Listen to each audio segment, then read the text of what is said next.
اس کے لیے ضروری ہے کہ ہم سب سے پہلے ہم چاق و چوبند ہو جائے، اس چیز کے لیے ہم تیار ہو جائے۔ کل گھر کے سربراہ کی پکڑ ہوگی سب سے پہلے کہ آپ گھر کا سربراہ تھا، آپ گھر کا سب سے بڑا تھا، آپ نے اپنے اہل و عیال کو کیوں نہیں بتایا؟ تو لہٰذا ضروری ہے کہ اس کے لیے ہم خود تیار ہو جائیں، پھر اپنے اولادوں کو اس چیز کی تعلیم دے، اپنے آنے والے نسلوں کو قرآن کی تعلیم دے۔ آج ہماری بہنیں جن کو الف اور با، جن کو پتہ نہیں تھا کہ الف کیسے ہوتا ہے کہ با کیسے ہوتا ہے، ماشاءاللہ اللہ سبحانہ تعالیٰ کی فضل و کرم سے آج وہ اما پارا اور نورانی قاعدہ وغیرہ پڑھ رہی ہیں۔ لیکن ہم ہیں کہ ہم قرآن کریمہ کو چھوڑے ہوئے ہیں، نہ قرآن کی تلاوت، نہ اپنے بچوں کو ہم زور دیتے ہیں کہ قرآن کی تلاوت کرے، اس کو سمجھے، اس کو پڑھیں۔ تو لہٰذا ضروری ہے کہ ہم اس چیز کی لوگوں کو دعوت دیں، اپنے اہل و عیال کو اس چیز کی دعوت دیں۔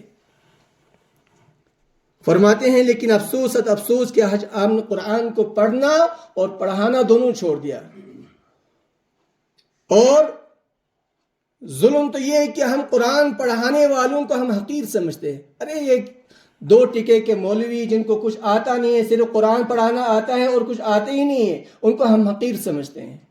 لیکن مبارک ہے وہ لوگ جو قرآن کو اپنے دلوں میں بساتے ہیں، جو قرآن کو پڑھتے ہیں، قرآن کی تجوید کو ساتھ پڑھتے ہیں، قرآن کو سمجھنے کی کوشش کرتے ہیں، پھر آنے والی نسلوں کو پڑھاتے ہیں۔ سب سے مبارک وہی لوگ ہیں۔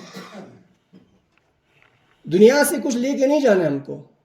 60 70 80 سال، جتنے سال ہم دنیا میں کب تک جئیں گے؟ جانا تو ہم سب کو ہے، اس دنیا فانی سے سب کو رحلت کر کے جانا ہے۔ کل من علیہا فان ویبقى وجہ ربک ذو الجلال والاکرام۔ صرف اللہ کی ذات ہے جس کو کوئی موت ہی نہیں ہے۔ تمام انسان، یہ چرند، یہ پرند، یہ پہاڑ، یہ دریا، یہ سمندر، تمام لوگوں کو درہم برہم ہونا ہے۔ تو لہٰذا اس چیز کی تیاری کرے، آنے والی زندگی کے بارے میں، آنے والی جو ہماری اخروی زندگی ہے، ہاں لامحدود زندگی ہے، اس چیز کی تیاری میں لگ جائے۔ ارشاد بانی ہے کہ وقال الرسول یا رب ان قوم اتخذوا هذا القرآن مہجورا۔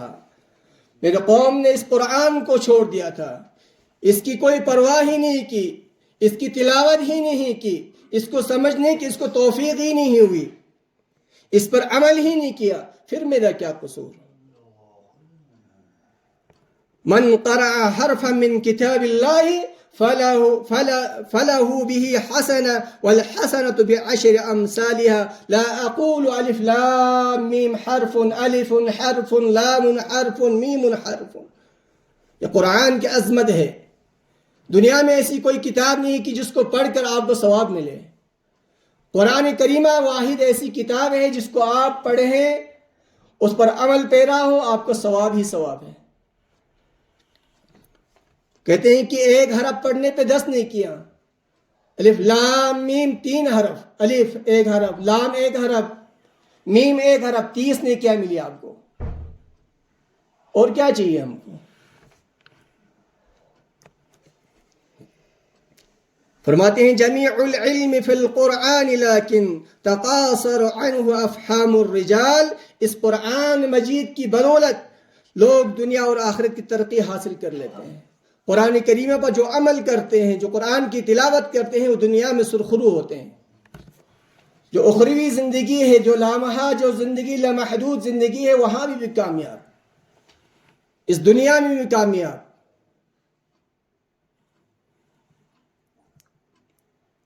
جو قرآن کو نہ پڑھیں، قرآن کی تلاوت نہ کریں، قرآن کو سمجھنے کی کوشش ہی نہ کریں، تو کہتے ہیں اس کے لیے تنزل ہی تنزل ہے، اس کے لیے بربادی ہی بربادی ہے۔ ہم کوشش تو کریں پڑھنے کی۔ اگر ہم کوشش کریں تو کوئی چیز دنیا میں ایسی کوئی چیز نہیں جو انسان حاصل نہیں کر سکتا ہے۔ تو لہٰذا کوشش کرے قرآن کو سمجھنے کی، قرآن کو پڑھنے کی۔ آج کوئی بہانہ چلنے والا نہیں ہے کہ ہمارے پاس پڑھانے والا کوئی عالم نہیں ہے، کوئی حافظ قرآن نہیں ہے، کوئی قاری نہیں ہے، کوئی بہانہ نہیں چلے گا۔ آج کل آپ کے ہاتھ میں ہی ہے موبائل، اس سے آپ فائدہ اٹھا سکتے ہیں۔ یہ وہ موبائل ہے جس سے آپ برباد بھی ہو سکتے ہیں، اس سے آپ کامیاب بھی ہو سکتے ہیں۔ اس قرآن کریمہ کے اندر آپ اچھے اچھے مفسر کو، اچھے اچھے محدثوں کو، اچھے اچھے مقررین کو آپ سن سکتے ہیں، اس سے آپ فائدہ اٹھا سکتے ہیں، دنیاوی فائدہ بھی آپ لے سکتے ہیں اس کے، لیکن نقصانات بھی اس کے بہت زیادہ ہیں۔ جس کسی کو آپ سننا چاہے وہاں پہ نام لکھنا ہے، وہاں پہ آپ کو فلاں قاری وہاں پہ موجود، آپ ان سے سیکھ سکتے ہیں جب اگر کوئی پڑھانے والا نہ ہو۔ ابھی تو ماشاءاللہ ہر گاؤں میں، ہر محلے میں حافظ قرآن ہے، کسی چیز کی کوئی کمی نہیں ہے، قرآن پڑھے ہوئے سب لوگ ہیں، لیکن ہم قرآن پڑھتے ہیں لیکن اس کو صحیح تلفظ کے ساتھ پڑھنے کی کوشش کریں۔ ورتل القرآن ترتیلا، قرآن کو ترتیل کے ساتھ پڑھنے کی کوشش کریں۔ قرآن کو جو تجوید ہے وہ بہت ضروری ہے۔ عربی بہت نازک، بہت ہی نازک زبان ہے، اگر اس میں ہلکی سی بھی اگر غلطی ہوگی حرف کی تو ترجمہ کہیں سے کہیں ہو جاتا ہے۔ ہم تلاوت کرتے ہیں قل هو اللہ احد، کہہ دیجئے محمد صلی اللہ علیہ وسلم اللہ ایک ہے، قل کہہ دیجئے۔ اگر ہم قاف کی جگہ کاف پڑھ دے تو پھر کیا ہو جائے گا؟ قل هو اللہ احد، کھاؤ، کل منی کھائیے، کہ اللہ ایک ہے، ترجمہ کہیں سے کہیں۔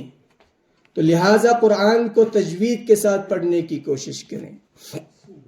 رسول اللہ صلی اللہ علیہ وسلم نے فرمایا ان اللہ یرفع بہذا الکتاب اقواما ویدع بہ آخرین، اللہ تعالیٰ ایک قوم کو اس قرآن کریمہ کی پڑھنے کی وجہ سے کیا کرتا ہے؟ بلند و بالا کرتا ہے، اور دوسری قوم کو پست کرتا ہے جو قرآن کی کوئی پرواہ نہیں کرتا، جس کی تلاوت ہی نہیں کرتا۔ تو لہٰذا قرآن کی تلاوت کرنے والا بنے۔ رسول اللہ صلی اللہ علیہ وسلم نے فرمایا الماہر بالقرآن مع السفرة الكرام البررة والذي يقرأ القرآن ويتتعتع به وهو عليه شاق له أجران، قرآن مجید کا ماہر بزرگ جو قرآن کا قاری القرہ ہے، 7 قاری جس کو کہتے ہیں، جن کو قرآن کریمہ 7 طریقے سے پڑھنا آتا ہو، ہاں کہتے ہیں کہ فرشتوں کے ساتھ ہوگا، اور جو قرآن کو اٹک اٹک کر پڑھتا ہے، قرآن کو اٹک اٹک کر پڑھتا ہے، پڑھنے کی کوشش کرتا ہے، تو کہتے ہیں اس کو اور بھی زیادہ اجر ملتا ہے۔ اس کا یہ مطلب نہیں ہے کہ آپ قرآن کو سیکھنے کی کوشش ہی نہیں کریں، آپ کہیں کہ یار اٹک اٹک پڑھنے کا بہت ثواب ہے، تو اس کا یہ مطلب ہے کہ آپ اٹک اٹک پڑھنے کا اللہ کے نزدیک اس کا وہ اٹک اٹک کر پڑھنا بھی اللہ کو اتنا پسند ہوتا ہے۔ تو لہٰذا قرآن کریمہ کو سیکھنے کی کوشش کریں۔ کوئی عمر نہیں ہے کیا آپ کی، کیا آپ اپنے آپ کو شرمندہ محسوس نہ کریں۔ یہ شیطان کا ایک حربہ ہوتا ہے، ایک چال ہوتا ہے کہ آپ 60 سال 70 سال کے پہنچ گئے، آپ تو ماشاءاللہ بہت بڑے عہدے پر آپ فائز ہیں، آپ قرآن کریمہ پڑھ رہے ہیں، آپ ایک چھوٹے موٹے ایک حافظ سے آپ قرآن کریمہ سیکھ رہے ہیں، تو قرآن شیطان جو ہے بہلانے کی کوشش کرتا ہے۔ دیکھو ہماری مائیں جو 10 بچوں کے مائیں ہو کے درسگاہ آتی ہے پڑھنے کے لیے، قاعدہ لے کے آتی ہیں، اللہ تعالیٰ سبحانہ تعالیٰ پڑھنے والوں کو اور پڑھانے والوں کو توفیق عطا فرمائے۔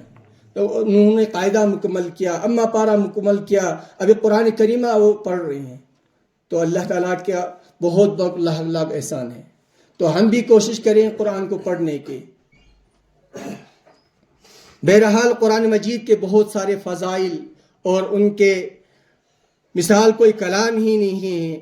کسی شاعر نے کہا جمال حسن قرآن نور جانے ہر مسلمان ہے، قمر ہے چاند اوروں کا ہمارا چاند قرآن ہے، نظیر اس کی نہیں ملتی، نظیر اس کی نہیں ملتی جہاں میں ڈھونڈ کر دیکھا، بھلا کیوں کر نہ ہو یکتا پاک رحمان ہے۔ قرآن کریمہ اللہ تعالیٰ کی کتاب ہے، تو اس سے بڑھ کر دنیا میں کوئی کتاب ہی نہیں ہے۔ تو اسی چاند کی روشنی میں ہمیں ہر چیز معلوم ہوتی ہے کہ حلال کیا ہے، حرام کیا ہے، صحیح راستہ کون سا ہے، غلط راستہ کون سا ہے۔ تو کہتے ہیں کہ ہے قول محمد قول خدا، فرمان نہ بدلا جائے گا، بدلے گا زمانہ لاکھ مگر قرآن نہ بدلا جائے گا۔ قرآن کو لوگ بدلنے کی کوشش کر رہے ہیں، طرح طرح کے فردے استعمال کرتے ہیں، طرح طرح کے لوگ آئے دنیا میں کہ جس نے قرآن کریمہ کو چیلنج دیا کہ قرآن کریمہ میں کچھ آیتیں غلط ہیں۔ ابھی کچھ ہی سال پہلے ایک لکھنؤ کے حضرت نے کہا کہ قرآن کریمہ میں بہت ساری آیتیں غلط ہیں، اس نے قرآن کریمہ کو چیلنج دیا کہ اس میں یہ آیتیں میں نکال کے بیٹھوں گا، لیکن اللہ تعالیٰ نے اس کو ایسا دھتکارا کہ اس کو اس دین سے ہی نکال کے پھینک دیا۔ تو آج تک کوئی دنیا میں کوئی نہیں آئے جس قرآن کریمہ کو چیلنج کر سکے۔